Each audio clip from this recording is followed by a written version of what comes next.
23 मार्च तजदीद-ए-अहद वफा का दिन मुल्क भर में यौम पाकिस्तान मिली जोशो जज्बे से मनाया गया।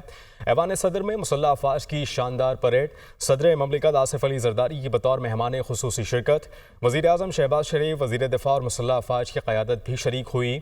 Army chief general Syed Asim Munir की आमद पर चाको चौबंद दस्ते ने सलामी दी। चेयरमैन सेनेट, हुकूमती सियासी शख्सियात और गैर मुल्की सुफरा की भी शिरकत।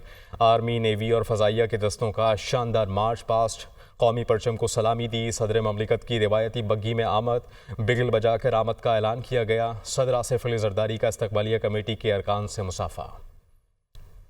23 मार्च तजदीद-ए-अहद वफा का दिन मुल्क भर में यौम पाकिस्तान मिली जोशो जज्बे से मनाया गया। ऐवान सदर में मुसल्लह अफवाज की शानदार परेड, सदर ममलिकत आसिफ अली जरदारी की बतौर मेहमान खुसूसी शिरकत, वज़ीर आज़म शहबाज शरीफ, वज़ीर दिफा और मुसल्लह अफवाज की क़यादत भी शरीक हुई।